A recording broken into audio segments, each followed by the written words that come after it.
e até uma crise de identidade, podemos dizer assim, porque o nosso modelo é um modelo que é inspirado e, de certa forma, imita o modelo daqui dos Estados Unidos, do modelo norte-americano, de uma república no qual você tem um sistema legislativo bicameral.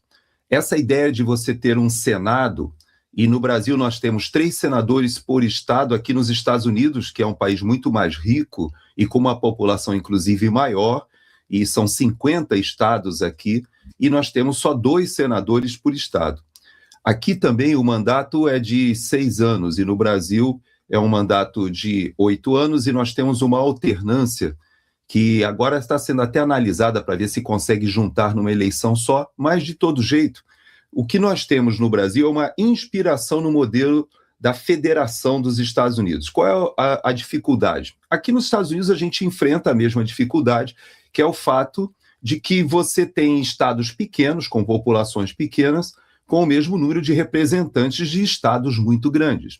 Mas essa inspiração do modelo americano tem uma série de distorções no Brasil. Uma delas é a questão da suplência, por exemplo. Então, quando nós temos os senadores, eles são eleitos e existe toda uma articulação em cima do nome dos suplentes, porque quem é eleito no Brasil é permitido, por exemplo, que ele seja eleito, ele é um governador de estado, isso é feito com muita frequência no Brasil, que é um kit, um pacote, que é feito da seguinte maneira: você é um governador, tem toda uma popularidade, trabalhou, etc. Mesmo que não tenha feito um bom governo, você, para uma eleição majoritária ao Senado, você tem a vantagem, tem a máquina na mão, você é eleito senador. Só que em vez de você ir para o Senado, e muitas vezes, como aconteceu na última eleição, em que uma tropa de choque inteira de governadores do Nordeste foram para os ministérios do governo Lula, assumem cargos de ministério e deixam um preposto, ou seja,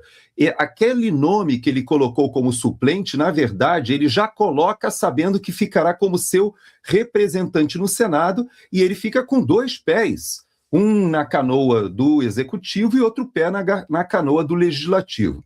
Esse já seria uma distorção, no Brasil ainda tem um tempero a mais, porque normalmente, alguns deles deixam a esposa nomeada no Tribunal de Contas do Estado, com um cargo vitalício, ganhando lá um dinheirão para fiscalizar suas próprias contas que ele deixou para trás.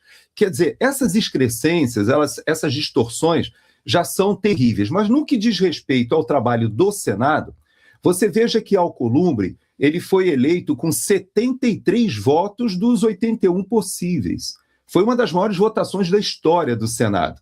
Então você vê que o Alcolumbre, apesar de já ser conhecido, apesar de ser conhecido não somente por suas posições, mas também por seus problemas, inclusive de corrupção, de envolvimento da família, de até não ter uma representatividade vindo lá do Amapá, mas ele é eleito com essa quantidade gigantesca de votos, também não é alguém, assim, não é um erudito, não é uma pessoa brilhante que você, quando observa a liderança, você respeita, não.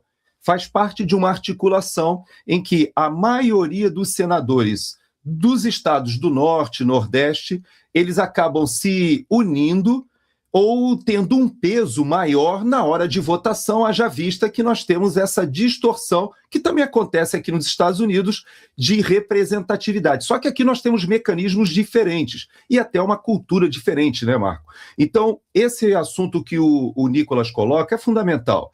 Para diminuir esse assunto, o regimento interno das casas precisa mudar. Não só essa questão do poder do presidente da casa, mas como também a questão da pauta. A pauta deve ser decidida pela maioria dos congressistas. E isso já deveria ter sido mudado há muito tempo. E eu acredito que, assim como o impeachment de ministros da Suprema Corte ocorrerão quando acontecer essa renovação de 2/3 desse ano, também o regimento interno das casas terá que ser modificado.